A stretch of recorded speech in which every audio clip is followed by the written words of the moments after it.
spring training.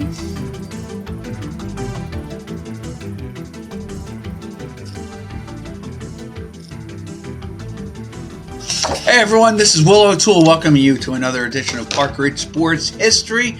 This week I'd like to finish up the To an Athlete Dying Young episode that we had about many of the great players in my youth or even early in sports history who passed away either on the field or at a very young age. And we were talking about last week Ken Hubbs, Lenny Bias, Hank Gathers, and I forgot, or I just went on a tangent on those three individuals instead of mentioning and never mentioning about the great Roberto Clemente, and also the only player killed on a baseball field, baseball diamond, Ray Chapman, from a baseball thrown unintentionally by pitcher Carl Mays. And we'll get into, I'm going to talk about their careers because what I would like to do, in future episodes is really get into maybe that incident. But I'd like to talk about maybe their statistics, Mays and Chapman, and of course, Roberto Clemente. I'm more familiar with the great Clemente. Man, and everyone did this if you played wiffle ball in the backyard like I did with my brothers. You learn to imitate certain styles and stances of the great players. And in fact, I took Roberto Clemente's, he used to turn his knee in and kind of have a little turn of his body. And I used to turn in my leg just like he did and lashed out at the ball. And for a while there, I was no great hitter, more of a punch and Judy. It seemed to give me some success, so I used it, let's say, in the advanced leagues of Little League and beyond. Didn't get me a multi-million-dollar contract in Major League Baseball, so I don't know how successful I was with it. Maybe I was more successful imitating the great Roberto, and just that my talent just didn't fulfill the greatness that he had, or just even compared to his greatness. That's certainly the more likely possibility. But anyway, I'd like to get into their careers, and also something I was talking to some of my students the other day. We were talking about the NHL. I was surprised how many kids really follow the NHL. Recently, I saw, and the only reason I say this, it's great that they follow, but I read recently an article where today's youth is really not following sports like we used to. When I say like we used to, I'm talking about the baby boomers. If you're born anywhere between 1945 and 1962 or 63, I think you're seen as a baby boomer. And it seemed like we followed all four major sports in their season and beyond that. And why I did the cartoon, I'll show it again because I do like this. The spring training, especially with President's Day, it always seemed to initiate or start talk of the baseball season. And really, we're just a month away from the end of winter and the beginning of spring. But I do remember this growing up about 1971. I remember Topps coming out with baseball cards in February. And when they came out, I remember buying a whole load of them. And I was thinking, wow, school or baseball is just around the corner, number one. Number two is that with the new cards, sets of cards, this is 1971, man, the end of school can't be that far away. So it was an exciting couple of weeks of getting those first editions of Topps baseball cards. So the one guy I remember, and of course now I'm thinking of it as I'm speaking of it, I just remember getting a ton of Norm Miller baseball cards when he played for the Astros, 1971. But I just remember that this was the beginning of baseball season, spring training. And if you could get through those 6 weeks prior to President's Day, man, it just made it that much easier to get through the rest of school and beyond that and get right into summer and playing wiffle ball, playing Little League, and doing all things. But anyway, I was surprised when I found out a number of kids really do follow the NHL and even like the history of it. As I said, I saw a recent article saying that today's generation of kids really don't follow the games like we used to. And it was kind of disappointing when I read that. And I have long asserted that the problem with the lack of following by today's younger generation is the fact that the baseball games, even the basketball games, I mean, they're starting NCAA championship games. This has been for a while. They start them out at 9:07. Now, I get it. You want, let's say, the West Coast to see the games and all the rest of it. That would mean it would be tip-off time at 6 o'clock. But here on the East Coast, 9 o'clock, you're not even into, let's say, halfway through the game, and it's 10 o'clock. If you got school kids, 8, 9, 10 years old, they should be in bed, or you would expect them to be in bed so they can't see the whole thing. When I was growing up, they used to show the games on Saturday afternoon, and then it was moved to Monday night, kind of like they would move the championship game to Monday night. But even that game was staged at, let's say, 8 o'clock Eastern. So it would be over, let's say, 9:30, 10 o'clock. And, of course, they don't have as many commercials then as they do now. Baseball, though, and I've said this before, and it's I know I'm being redundant on it, but baseball, I believe, is really losing its younger generation. They got to do something quick because when they scan those the stadiums, yeah, there are some young kids in the audience, but it's mostly people my age. It's mostly people my age, and not too many kids, and this is anecdotal, not too many kids look forward, let's say, to going to a baseball game, or how many kids actually go to a pro football game. That's a totally different demographic that the NFL has grown. Really, just it's really the demographics for football have changed to, let's say, young adults, the ages of 21 to, let's say, 35, 40 years old. I know there's many of the old time people in the stands, particularly for Giant games, but it's that age group that they seem to be gearing everything towards. And it's a real shame because I think the kids, like when we were growing up, and I know this sounds like I'm being too nostalgic, but it seemed as soon as football season, we used to play two-hand touch or whatever, from about September until maybe the first weeks in December when it got cold. Then you would go inside and play basketball. Sometimes they would play street hockey. Not too many kids had, played ice hockey per se. We did follow hockey. I remember following really religiously the 1971 NHL playoffs because, of course, the Blackhawks got to the finals that year. And losing, of course, to the Canadiens. And then about March, we would just start. Everything was baseball. And as I stated, collect the baseball cards. You would move outside more, start playing wiffle ball or stickball in the yard. You actually had to wait a little bit. So you would go down to the schoolyard, play a little bit of, let's say, had the old rubber tennis ball or the old rubber balls or a tennis ball or even a wiffle ball, but used to play at the schools and then have certain designations. If you hit, let's say, above this barrier or above this wall, it was worth a double. If you hit it to deep center, it was worth a home run. If you hit it off the wall and it was caught, well, it was an out. That kind of stuff. We had tons and tons of hours of fun just playing that until, let's say, the ground hardened somewhat, the snow melted, and then we could go out onto the field. But you always get those cold days in April. Man, it seemed to be colder than in January, but you had your mitt, you were bundled up, and you tried your best. And then, of course, May hits, and Little League and baseball, everything was in its splendor. And I think that is being missed. And I know I sound like a grouchy old, grumpy old man saying that, but I think that's being missed by today's youth. And I know they're, let's say, playing a lot of travel sports, but there's something about just playing among your peers, almost like by yourselves with no adult supervision, where you got to figure out who the best players are. You got to figure out rules. You got to figure out how to match up the teams and all the rest of it.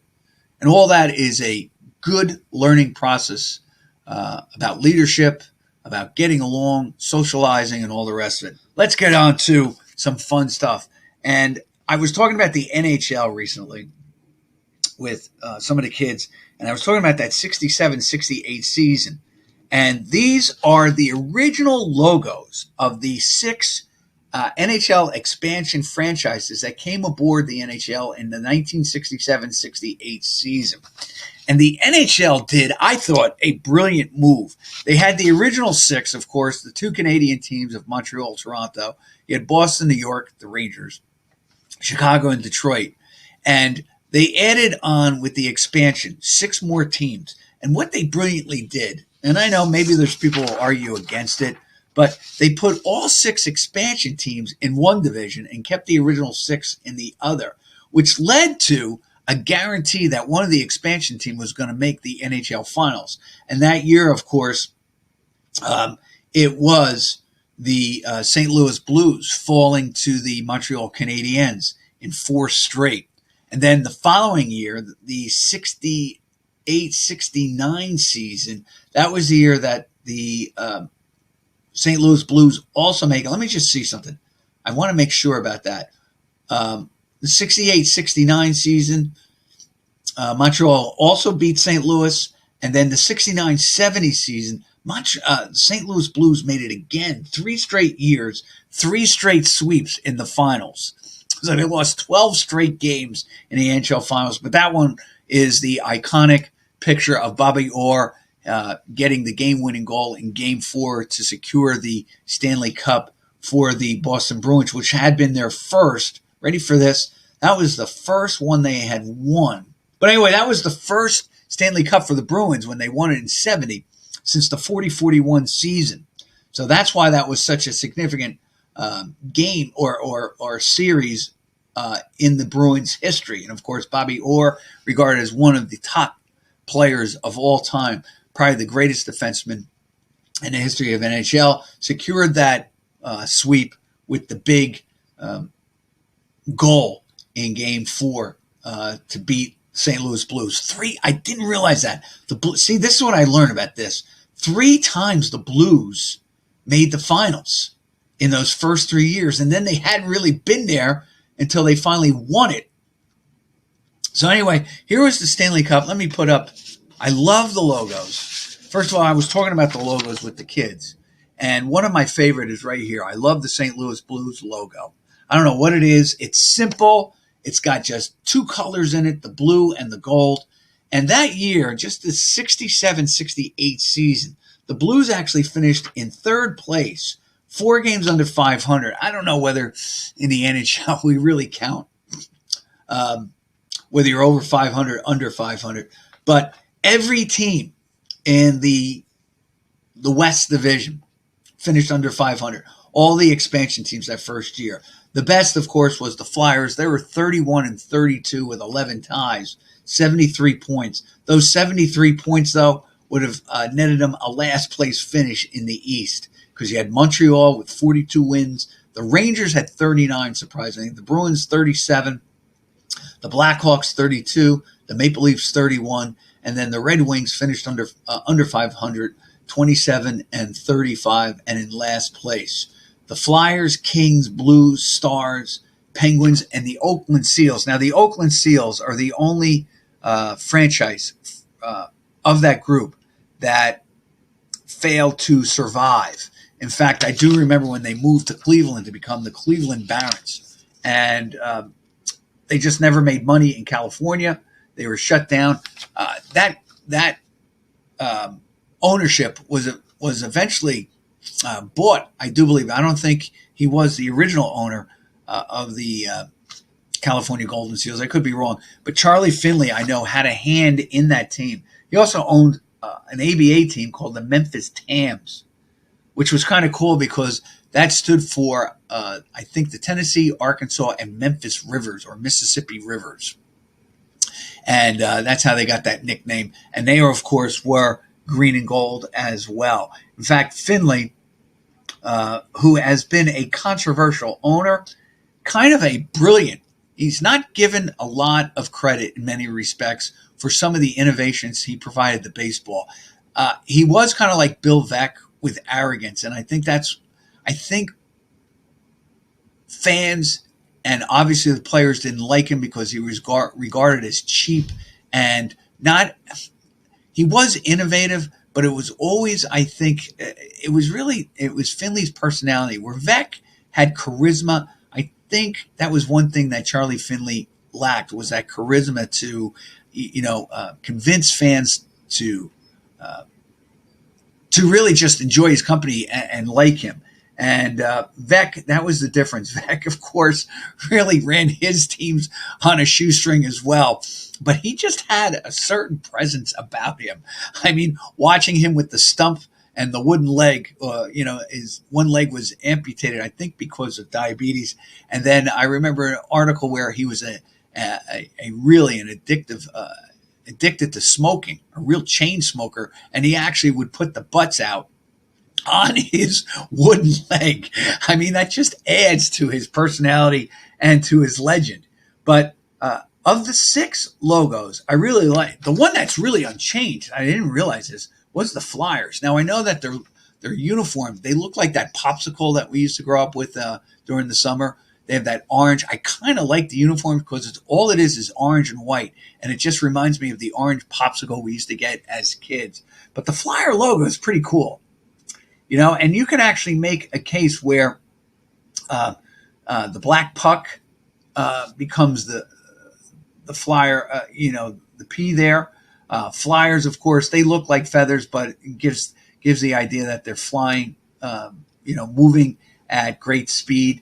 The Blues, of course, St. Louis Blues. I love it because it attaches so much history of the area, jazz and blues, that music, to a hockey team. And as I've often maintained, I learned a lot about history and geography just through sports. So I've always had to thank sports for that. My other favorite logo there is the Minnesota North Stars. I know they are the Dallas Stars now, and how I wish they maintained the North Star with the Dallas Stars. I don't know why they couldn't maintain it, but for years I just loved that nickname, the Minnesota North Stars. And of course they were green and gold. The guy who stands out for me, because I had his hockey card. Now I did collect some hockey cards, but only for 1 year because, after a while you had the football cards, you had basketball cards, and I've really loved the 1970 set. It was like a cardboard trading card, and it was about this size. It was about 6 inches long, thick cardboard for the NBA. And that year, I guess Topps didn't get an agreement with the NBA franchises to use the front of their uniforms. So what they had, all the players, and of course, I'll send an example of this again as I'm ranting here. But what the NBA did, they reversed the uniforms of the players. So you see that Dave DeBusschere is actually wearing his name. It should have been the back of his jersey. He's wearing it on the front. It makes for a pretty fun and odd type of card, and really rare, because I believe that set was one of the most valuable. And what makes me mad, I had a chance to pick up quite a few of those cards. This is 30 years ago, and I just hesitated. And how I wish I had picked up the cards. I'm not saying that it'd be paying off my house, but it would have been of something of value, and they would have been worth something. I'm not saying tens of thousands of dollars, but just the value of the nostalgia, the feeling of going back to your childhood. But they were really good cards. But I just remember this, getting back to the North Stars. Danny Grant was a player on that team, and I do believe he was an all-star because one of the books we had when I was growing up, Scholastic books, they would come out with a series. Baseball Stars of 1971, Hockey Stars of 1971, Basketball Stars 1971, and I collected them. It was the only books I probably read when I was in grammar school. And each one had pictures of the players, but also a little biography. It was about 10, 12 pages long, where they grew up, what their childhood was like, how they broke into either the NHL or the NFL or Major League Baseball, and then usually some of their best games, and their stats. So it was great. And I remember I never did it in order. I would just pick, let's say, a particular chapter to do. Usually it was the shortest ones, and then I would grow to the larger ones just to get it done. And I remember checking it off in the front like it was the checklist from the baseball cards. But Danny Grant, I remember this. I remember having his hockey card. And I also remember this. They had to get him a special uniform from a special material because I think he had an allergy to wool. And at the time, I believe that I'm pretty sure that the NHL was still making like wool jerseys. I don't know why. I guess it was the only material that they were using. But regardless, the material that the hockey teams were using at the time caused an allergy for Danny Grant, skin allergy. So they had to, I just remember this as a story. They had to make him like a special uniform. And I always thought that was pretty cool. And of course, I always thought Danny Grant was kind of like the Harmon Killebrew of the Minnesota franchises, that he was going to be there forever. And of course, even like Killebrew in his last years, he was traded to Kansas City to help them maybe get over the hump and into the playoffs. Killer was never able to do that. I know that Grant then became kind of, he was traded to a couple other teams before he retired. But I remember that 71 team, or from the 70 season, he scored a ton of goals in 70, and that's why he was Hockey Stars of 1971, a book that I read. Anyway, I'm going to give you a couple others. So here was the first year of the thing. And of course, I have to tell you something. One of my favorite teams was the Pittsburgh Penguins. If not, it was my favorite team. I love their logo. It got better as the years went by, as the years went on, because what they did was they eliminated all the Pittsburgh. They kept the triangle and just expanded the size of the Penguin itself, made it a little bit more cartoonish, but I just love that one in particular. And originally they were blue and gold. And then in 79, with the success of the Steelers and the Pirates in the World Series and the Super Bowl, everybody in Pittsburgh, all the professional teams went to black and gold, even the Penguins. And when you think about it, eventually that would pay dividends because, yeah, they didn't win Stanley Cups outright, but it would come over the next, let's say, 20 years that they would be a real presence in the Stanley Cup picture, winning a number of Stanley Cups, and of course having Yager and Sidney Crosby, some great players in the Igloo. I used to love that the arena was called the Igloo, or nicknamed the Igloo. I don't know whether it was, I don't think it's the same arena after all these years. It's a different one, but I still think they kept kind of like the Yankees, the house that Ruth built, number 2, kind of like the Igloo. But I love their logo. Never liked the Kings logo. I just thought it was ostentatious. It was just too gaudy.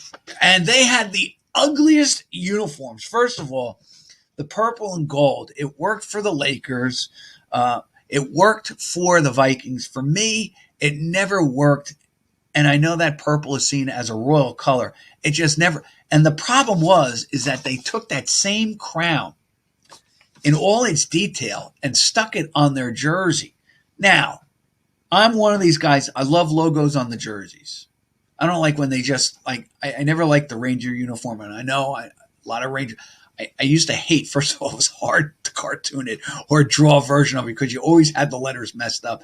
But the Rangers would come down this way, Rangers. Inevitably, if I was drawing a hockey player or something when I was a kid, even now, I never had the same distance, the same spacing between the R and the A, or the N and the G, or the E and the R. So it was kind of like, yeah, it worked for RAN, then GERS was all squished together. But I always liked the Flyer logo. I love the fact that the Blues just took their logo and the Flyers just took their logo, stuck it on their jerseys. Pretty cool. To a certain extent, the Penguins did the same, although they went to that stylized one later on when they had real success, Stanley Cup winners. But they're all right. And the North Stars, all three of those teams, and the Kings as well. And I can't remember if the Golden Seals did this. They might have. But the Kings, that crown was just too detailed. And when you saw it on their uniforms, it was just a little bit too much. But I got to be honest with you, I actually like that old logo better than I do the new one. But for the most part, the NHL, unlike the NBA, and to a certain extent the NFL, because all they use now are the helmets as their logos and stuff, the NHL, I always thought, did a nice job with their logos. And really advertising it and promoting their logos. And that's why I always had, I will tell you this, with the exception of maybe the Bruins, I've always liked for the most part, I always liked the original 5. Of course, I never really liked the Rangers, but love the Blackhawks. To this day, I still think they have the premier hockey jersey. You can't go wrong with that one. And kids were saying how they like the Detroit Red Wing one. I do. I like their jersey because it's simple. It's just red and white with the wheel in the with the feathers and all the rest of it. Same with that Flyer. As I said, the orange and the white. I must admit, though, the black outline or the black Flyer like this looks pretty good. And, of course, the Blues, I like it. I know they added like red and black to their logo, especially on their jerseys. They really went over the top there for a while. And then I think they have returned to, let's say, the blue and the gold, which I just love, with just that blue logo, the blue note as their logo on their jerseys. But that first year, ready for this, the Oakland Seals 15-42, Penguins were 27-34. So there was a lot of, I don't know all the details. Later on, when we get to the NHL, maybe the Stanley Cup, I'll do an episode. And actually, I never intended for this episode to go this way in this detail. I was just remarking on their logo. It's just amazing how much you can remember about certain years and certain players and certain teams. But really, when I'm looking at the NHL, if you think about it, the fact that they stuck all 6 teams, the new franchise teams, in one division, I actually think it helped the NHL because, as I said, the following year, you were guaranteed not just this year, but an expansion team the following year. It was great for marketing of the group. St. Louis then finished in first place instead of third. Oakland actually went from a 15-game winner to a 29-game winner. The Flyers, Kings, Penguins, and then the North Stars finished up in the bottom. But really, when you think about it, there were 1, 2, 3, 4, 5, 6, 7, 8. There are 8 of the 12 teams either had 29 or over between 29 and 46 wins. That's not too bad. All right. And then in that particular playoffs, Montreal beat the Blues. St. Louis had beaten the Kings. Oh, and that was the other thing that they did well.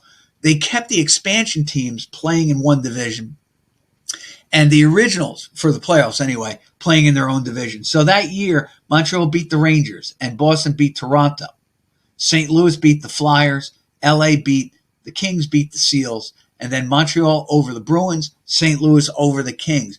It was really, and I know traditionalists probably like me, but if you are seen from a marketing standpoint, it was a brilliant move by the NHL because they really engaged the expansion teams right away.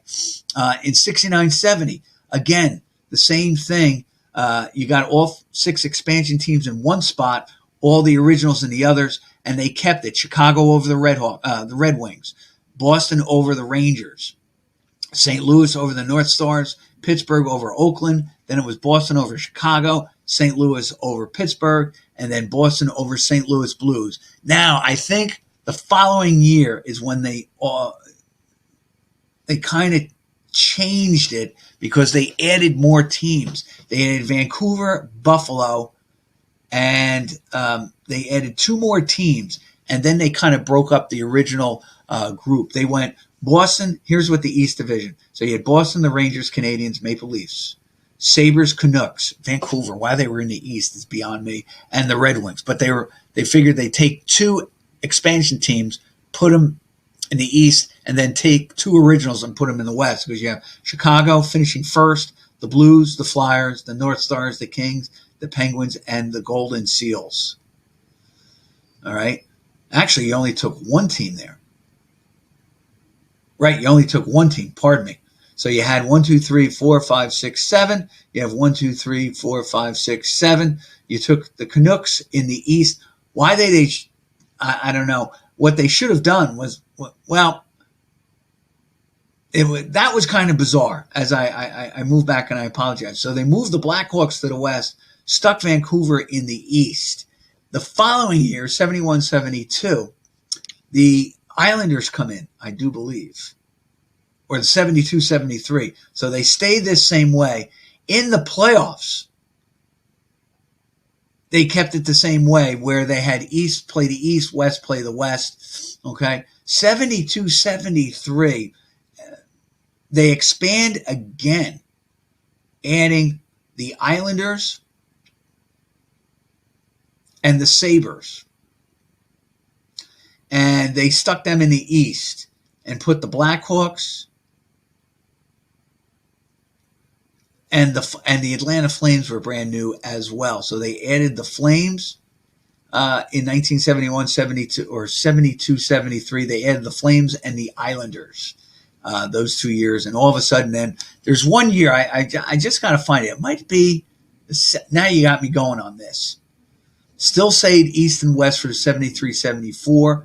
74-75 season is when they went crazed and they just broke it up. There were a total of 18 teams, and they had the Patrick division, the Smythe division, the Adams division, and the Norris division. And I can't tell you, can't tell you what or who was in those divisions then, but Patrick had the Flyers, the Rangers, the Islanders, and the Flames. The Smythe division had the Canucks, the Blues, the Hawks, Blackhawks, North Stars, and the Kansas City Scouts, brand new team, who are today's New Jersey Devils. You had the Sabres, the Bruins, the Maple Leafs, and the California Golden Seals. And in the Norris, you have the Canadiens, the Kings, the Penguins, the Red Wings, and the Washington Capitals, also a new division. Then it looked like Toronto squared off. So they had the Prince of Wales Conference. The Adams and the Norris were in the Prince of Wales. The Clarence Campbell Conference was composed of the Patrick and the Smythe. So Smythe and Patrick, they paired off for the playoffs. Adams and Norris, they paired off. And then that year, Buffalo played Philadelphia and lost in the Stanley Cup. And that was the Flyers first. And then I do believe that was that was their second. In the previous year, Philadelphia beat the Bruins. So the Flyers beat both the Bruins and the Buffalo Sabres in the NHL. That's really the expansion. And I can delve into that a little bit later on. I got to be honest with you. Never did I think the show was going to go this way, but it just goes to show you, no pun intended, this is how I want it to be. Just talking off the top of my head for the most part. Sometimes, it's going to lead me into doing some more research and all the rest of it. And since it is spring training and I haven't really talked about hockey too much, I just thought it would be a fun little thing with the logos and all the rest of it and the colors. But I do want to get down to the last 5-6 minutes of the show. These are the players I want to talk about. And I'm not going to I'm not going to speak about the unfortunate incident with Ray Chapman. What I mean is I don't have all the information exactly what happened on that day. I will tell you this. I'd like to go over their stats. Ray Chapman was not a bad player. In fact, ready for this, and Carl Mays, and I'm just using WAR, I'm just using the standard that it seems that all metrics and analytic guys are using today. Carl Mays had a 51.5 WAR. He was 207, 126, 292 ERA with 31 saves. And he was involved in 4 World Series. So he was with Boston. He was on the same team as Babe Ruth. Ready for this? He gets traded to the Yankees, 1919. He won. I tell you, I don't know why this guy is not considered for the Hall of Fame. Consider this. He won 20 games 5 times. He won 19 and 18 another time. His ERA is 292. Okay, dead ball era. It's still under 3. But his winning percentage is 622. I mean, that is astonishing. And as a matter of fact, this past week, Don Gullett passed away. And I think he has highest winning percentage by a lefty, second only, let's say, to Whitey Ford. So now, I'm not saying Gullett's a Hall of Famer, but Whitey Ford, of course, is in the Hall with the Yankees. I don't know why. This guy won 20 games with three different teams.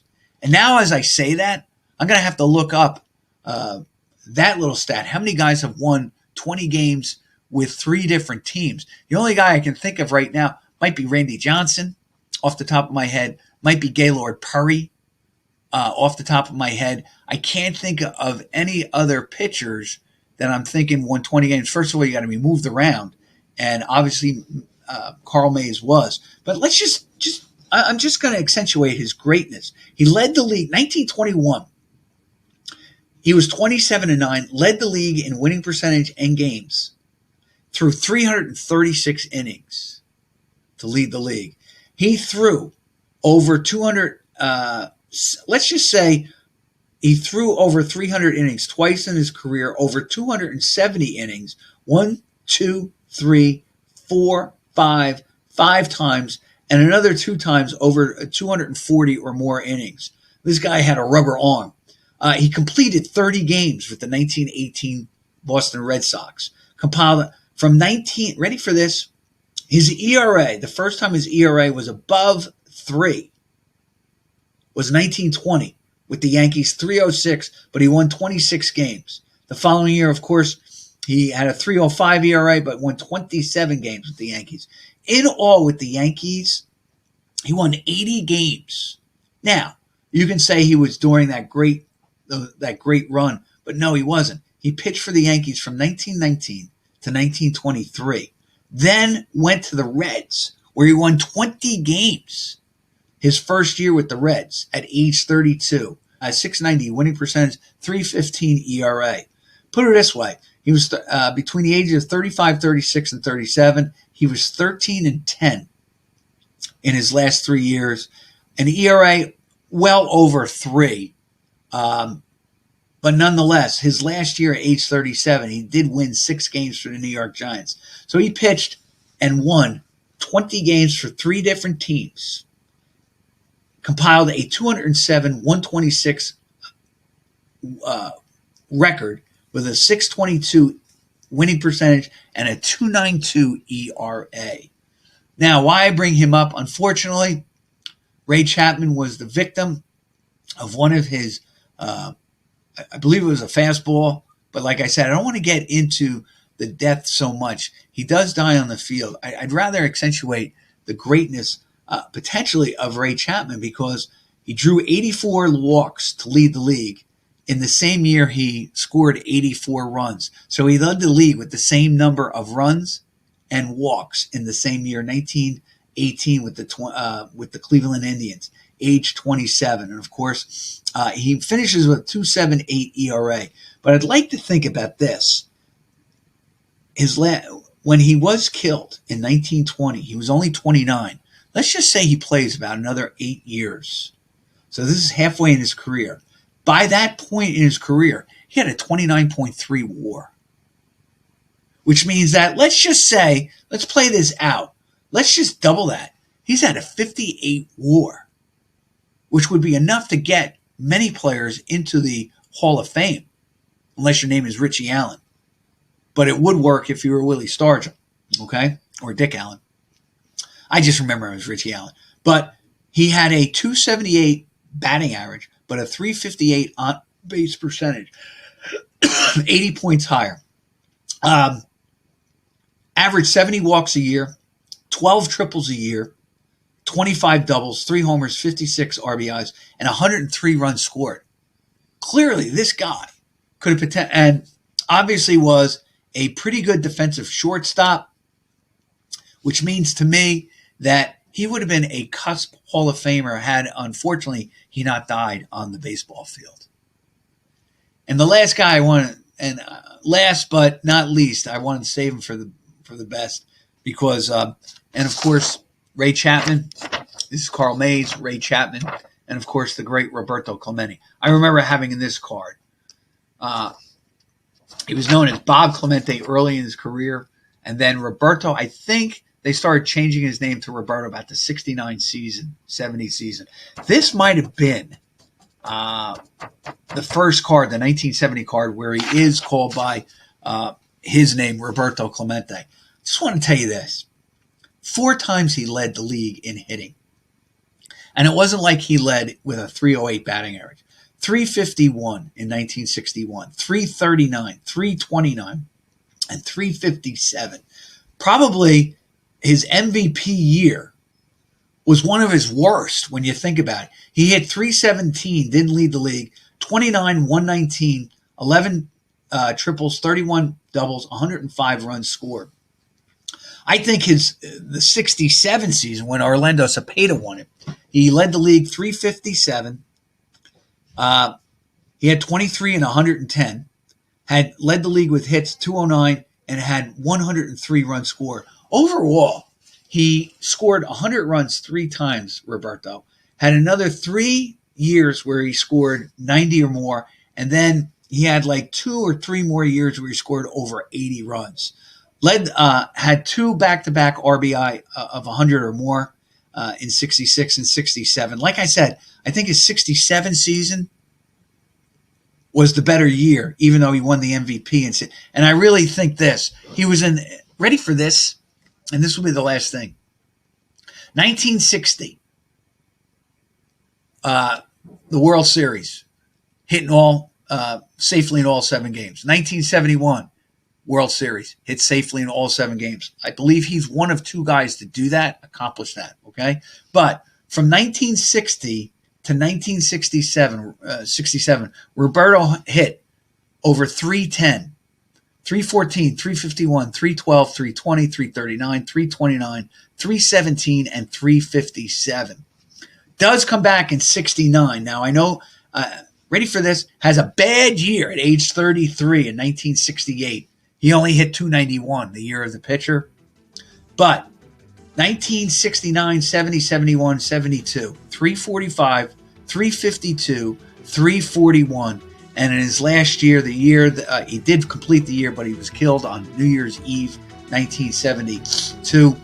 He hit 312 that year in a strike-shortened year, age 37, still had 10 homers, 60 RBIs. He played a third of the season, meaning that had he played a full year that year, he would have been, let's say, 15, 90, and 312 had he played a full. I think he had a number of injuries throughout his career. Never played 162. His best or his highest total was 155 in 1964.